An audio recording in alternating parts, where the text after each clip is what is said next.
السلام علیکم ورحمۃ اللہ وبرکاتہ۔ الحمد للہ رب العالمین والصلاة والسلام علی سید الانبیاء والمرسلین وعلی آلہ واصحابہ اجمعین ومن تبعہم بإحسان الی یوم الدین، اما بعد۔ فعن امیر المؤمنین ابی حفص عمر بن الخطاب رضی اللہ عنہ قال سمعت رسول اللہ صلی اللہ علیہ وسلم یقول انما الاعمال بالنیات وانما لکل امرئ ما نوى فمن كانت ہجرته الى اللہ ورسولہ فہجرته الى اللہ ورسولہ ومن كانت هجرتها لدنيا يصيبها أو امرأة ينكحها فهجرته إلى ما هاجر إليه، متفق عليه۔ محترم حضرات، ابھی آپ کے سامنے ایک روایت میں نے پڑھی ہے، جس روایت کو امام بخاری رحمۃ اللہ علیہ نے اپنی کتاب بخاری شریف میں سب سے پہلے نقل کیا ہے، اور ان کے علاوہ کئی محدثین نے بھی اس کتاب کو اپنی کتاب کے شروع میں اس روایت کو اپنی کتاب کے شروع میں نقل کیا ہے، جیسے کہ یہ کتاب بھی ریاض الصالحین، اس میں علامہ نووی علیہ الرحمہ نے اس روایت کو سب سے پہلے ذکر کیا ہے۔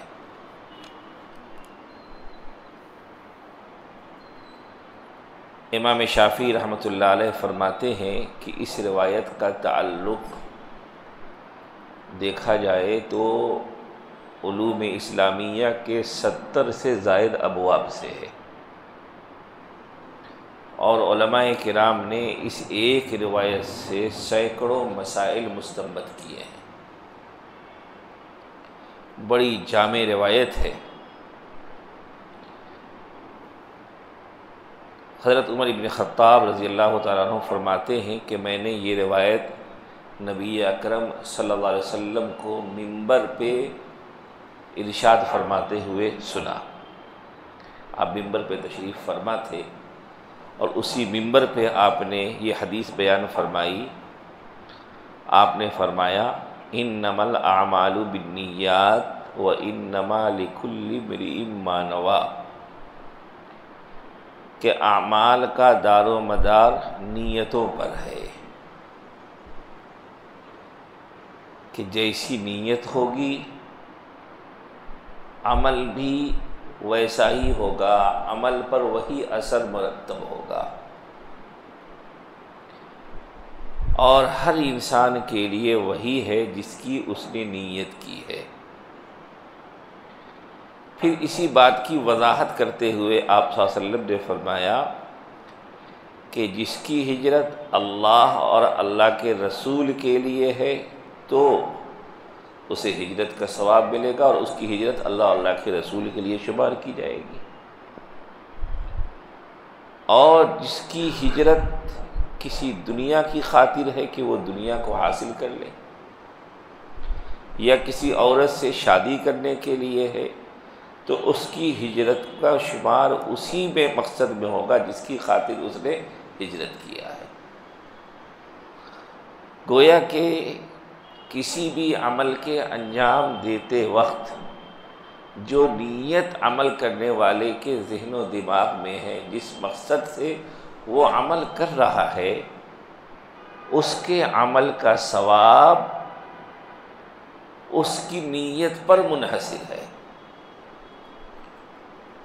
اچھا سے اچھا کام ہے، اگر اس نے اس اچھے کام کو اللہ کی رضا کے لیے نہیں کیا بلکہ دنیاوی کسی مقصد کے لیے کیا، تو اس پہ وہ ثواب نہیں ملے گا۔ اس کے برخلاف کوئی سا بھی عمل اس نے محض اللہ کی رضا کے لیے کیا، تو اس نیت کے اعتبار سے اسے ثواب ملے گا۔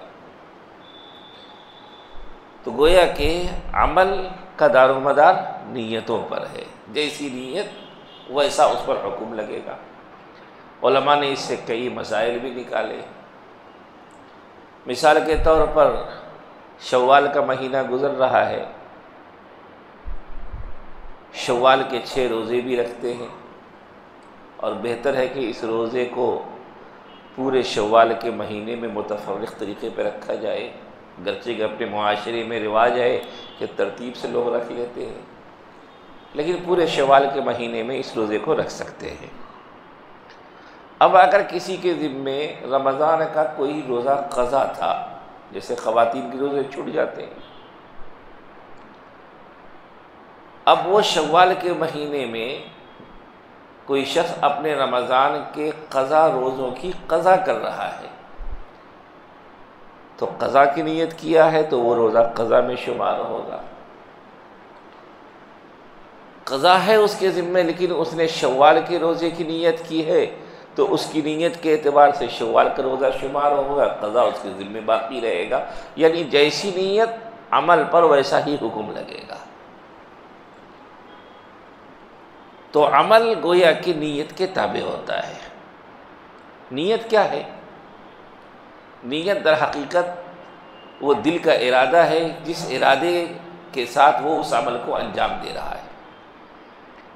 اس عمل کو انجام دینے میں جو اس کے دل میں ایک ارادہ اور جذبہ ہے، جس ارادے اور جذبے سے اس عمل کو کر رہا ہے، وہی نیت ہے۔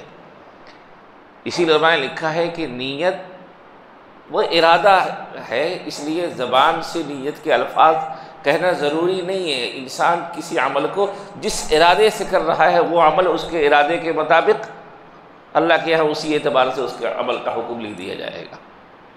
ہاں، زبان سے بھی نیت کے الفاظ کہہ لیے جائیں، جیسے نماز پڑھنے آئے ہیں، آپ کے دل میں ارادہ ہے کہ میں عشاء کی نماز پڑھنے آیا ہوں، یہ ایک ارادہ ہی کافی ہے، لیکن زبان سے بھی نیت کے الفاظ کہہ لیے جائیں تو اور اچھی بات ہے، لیکن اصل نیت دل کا ارادہ ہے، جس ارادے کے ساتھ انسان اس عمل کو انجام دے رہا ہے۔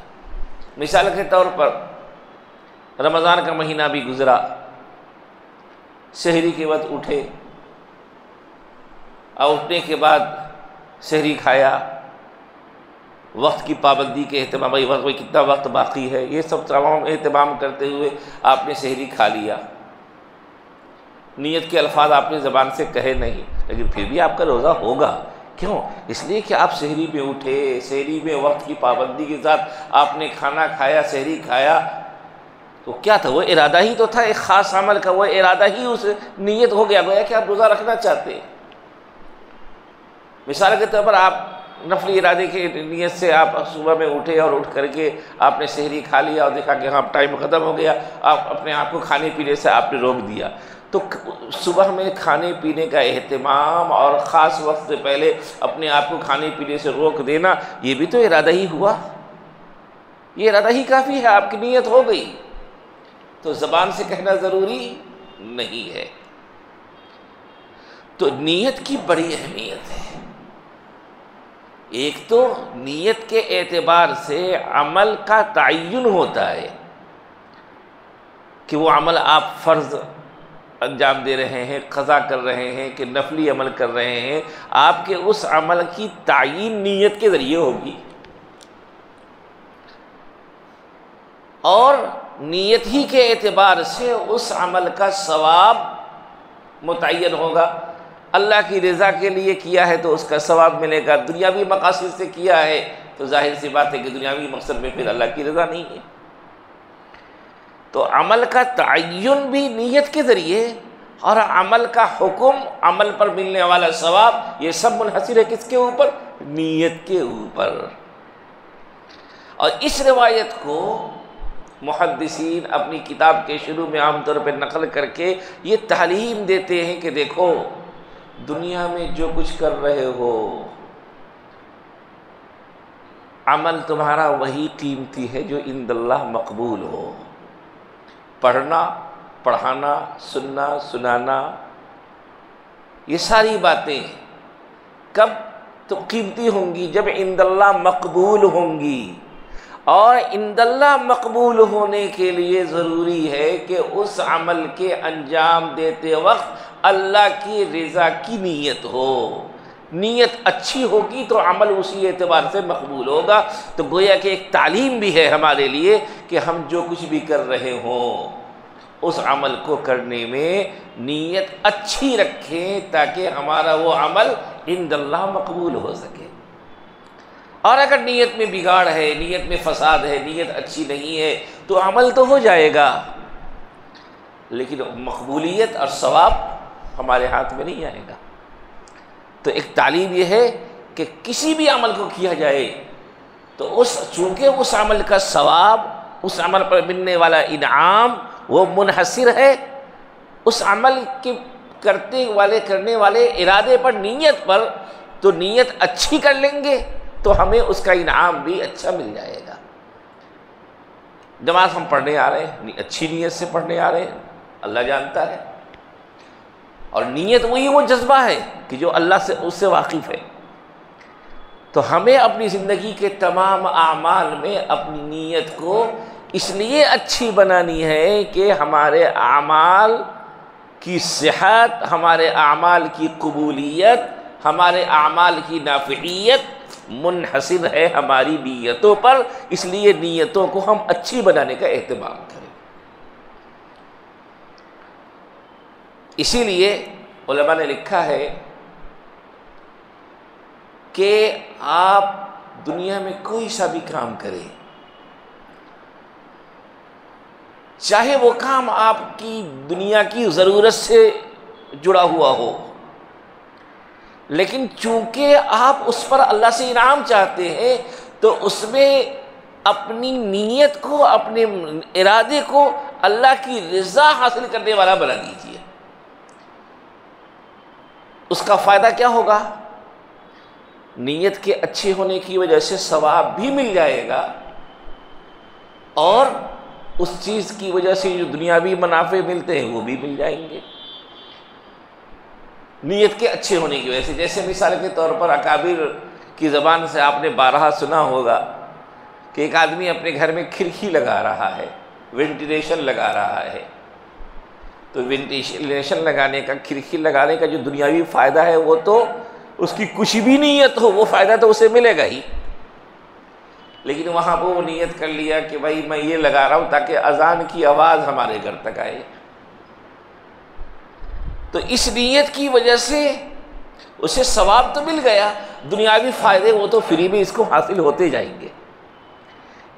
تو اب ہم سب کو چاہیے کہ اپنے عمل کے انجام دیتے وقت کوئی ایسی نیت ذہن میں رکھے کہ جو نیت اللہ کی رضا کا ذریعہ بنے، اللہ سے انعام لینے کا ذریعہ بنے۔ اب اس کے جو دنیاوی فوائد ہیں وہ تو حاصل ہو ہی جائیں گے، تو نیتیں ہم سب کو اچھی بنانی چاہیے۔ اور آگے ایک روایت ہے،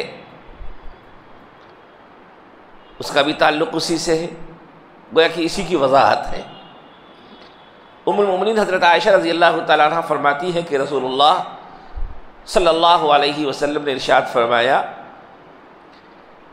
کہ ایک لشکر کعبہ کی طرف بڑھے گا جنگ کرنے کے لیے، غلط ارادے سے وہ لوگ کعبہ کی طرف بڑھیں گے۔ تفصیلات سے معلوم ہوتا ہے کہ قیامت کے قریب ایسے حالات آئیں گے، چنانچہ ایک بادشاہ ہوگا سفیانی، وہ عرب کے علاقے میں ظاہر ہوگا اور دمشق و شام کے علاقے میں فتنہ و فساد برپا کرتے ہوئے مدینہ جائے گا، مدینہ منورہ میں بھی خون خرابہ کرے گا، اور پھر بعض روایت سے پتہ چلتا ہے کہ جب اسے معلوم ہوگا کہ امام مہدی مدینے سے مکہ جا چکے ہیں تو وہ ان کا پیچھا کرنے کے لیے مکے کی طرف بڑھے گا اپنی فوج کے ساتھ۔ تو مکے کے قریب ایک کھلے میدان میں وہ لوگ ہوں گے، بعض کہتے ہیں کھلا میدان ہوگا، یا بعض کہتے ہیں کہ اس جگہ کا نام بیدا ہوگا۔ بہرحال جب وہاں پہ ہوں گے تو اس پورے کے پورے لشکر کو زمین میں دھسا دیا جائے گا، یخسف باولہم وآخرہم، اول و آخر سب کو زمین میں دھسا دیا جائے گا۔ اب یہ بات نبی صلی اللہ علیہ وسلم نے جب یہ فرمائی کہ ایسا ہوگا، تو صحابہ میں سے کسی صحابی نے پوچھا، یا حضرت عائشہ رضی اللہ تعالیٰ عنہ نے پوچھا، وہ کہتی ہے کہ میں نے کہا یا رسول اللہ، وہ جو بہت بڑا لشکر ہوگا تو اس میں تو کچھ لوگ ایسے بھی ہوں گے جو اس کے لشکر کا حصہ نہیں ہوں گے، بلکہ بازار میں چلنے پھرنے آئے تھے اور ان میں گھل مل گئے، وہ ان کی فوج کا حصہ نہیں ہوں گے، بلکہ وہ آس پاس کے لوگ ہوں گے، بازار میں کسی ضرورت سے نکلے ہوں گے، تو وہ بھی ان کے ساتھ چلے جائیں گے۔ ایسا کیسے ہو سکتا ہے؟ وَفِيهِمْ أَسْوَاقُهُمْ وَمَنْ لَيْسَ مِنْهُمْ، کہ ان کے درمیان تو وہ لوگ بھی ہوں گے جو کسی ضرورت سے کوئی سامان خریدنے کے لیے یا کچھ بیچنے کے لیے بازار میں آئے ہوں گے، وہ ان میں اس لشکر کا حصہ نہیں ہوں گے، پھر سب کو سب سارے لوگوں کو کیسا دھسا دیا جائے گا؟ مجرم تو وہ لوگ ہیں جو اس غلط ارادے سے نکلے ہیں، لیکن ان کا تو کوئی قصور نہیں ہے کہ جو بازار میں اپنی ضرورت سے آئے ہیں۔ تو نبی اکرم صلی اللہ علیہ وسلم نے فرمایا کہ ہاں، دھسایا تو جائے گا سبوں کو، ایسا نہیں ہے کہ ان میں سے چن چن کے کچھ لوگوں کو ایسا کیا جائے گا، بلکہ جب یہ پکڑ آئے گی، عذاب آئے گا، تو اس کی زد میں سب آئیں گے، لیکن ثم یبعثون علی نیاتہم، پھر ان کو دوبارہ جب قیامت کے دن اٹھایا جائے گا تو ان کی نیتوں کے مطابق اٹھایا جائے گا، کہ جو وہاں پہ باطل مقصد سے تھے ان کو عذاب میں گرفتار کیا جائے گا، اور جو اس باطل کا حصہ نہیں تھے، جن کا مقصد غلط نہیں تھا، تو ان کا حشر ان کے ساتھ نہیں ہوگا، ان کو ان کے ساتھ نہیں اٹھایا جائے گا، بلکہ ان کو اس عذاب سے، اس پکڑ سے الگ کر دیا جائے گا۔ یہاں پہ علماء نے ایک بات لکھی ہے کہ نیتوں کے اعتبار سے حشر ہوگا، لیکن دنیا میں اگر کہیں پر پکڑ آتی ہے تو اس کی زد میں اچھے برے سب آتے ہیں۔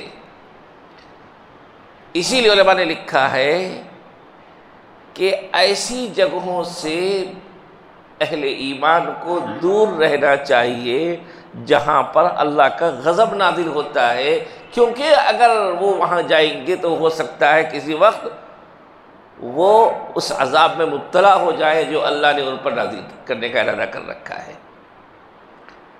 اسی لیے علماء نے لکھا ہے کہ ایسی جگہوں پہ جانے سے گریز کرنا چاہیے جہاں پہ اللہ کی نافرمانی ہو رہی ہو، معصیت ہو رہی ہو، وہاں نہیں جانا چاہیے، یا ایسے لوگوں کا حصہ نہیں بننا چاہیے جو اللہ کی نافرمانیاں کر رہے ہیں۔ جیسے مثال کے طور پر کہیں پر کچھ اللہ کی نافرمانی والے اعمال ہو رہے ہیں، اب وہاں پہ بعض لوگ دیکھنے کے لیے چلے جاتے ہیں، کیا ہو رہا ہے دیکھیں گے جا کر کے، نہیں۔ تو وہ جگہیں یا وہ مقامات جہاں پہ اللہ کی نافرمانی ہو رہی ہو، ان جگہوں پہ نہیں جانا چاہیے۔ ایک بات تو علماء نے یہ لکھی ہے، ورنہ وہ بھی پکڑ میں آ جائیں گے۔ دوسرے علماء نے لکھا ہے یہاں پر کہ اسی حدیث سے یہ بات بھی معلوم ہوتی ہے کہ انسان کو نیک متقی لوگوں کی صحبت اختیار کرنی چاہیے اور برے لوگوں کی صحبت سے دور رہنی چاہیے، کیونکہ نیکوں کی صحبت سے نیکی آئے گی، اور نیک لوگوں پر آنے والے جو انعامات ہو رہے ہیں، جو رحمتیں نازل ہو رہی ہیں، ان رحمتوں کے ہم بھی مستحق بنیں گے۔ اس کے برخلاف ظالمین، طاغین، جو بدماش، جو مکار اور جو شر و فساد والے لوگ ہیں، جو ظالمین ہیں، ان کے درمیان اگر ہم رہیں گے، ان کی صحبت ہمیں بھی بگاڑ دے گی، اور کچھ ہو نہ ہو ان پر نازل ہونے والے عذاب میں ہم بھی مبتلا ہو سکتے ہیں۔ اس لیے ان سے کیا ہونا چاہیے؟ اپنے آپ کو دور رکھنا چاہیے۔ تو جب پکڑ آئے گی، جیسے آج بھی ہم دنیا میں دیکھتے ہیں، کبھی کبھی کوئی حالات آتے ہیں تو وہاں پھر اچھے برے کی تمیز نہیں ہوتی ہے، حالات کے دو چار سب ہوتے ہیں۔ یہ اور بات ہے کہ جب دوبارہ میدان محشر میں جمع کیا جائے گا تو ہر ایک کو اس کی نیتوں کے مطابق، اس کے عمل کے مطابق اٹھایا جائے گا۔ تو یہاں پہ اس بات کو ذکر کر کے یہ بھی بتانا مقصد ہے کہ نیتیں اچھی ہونی چاہیے.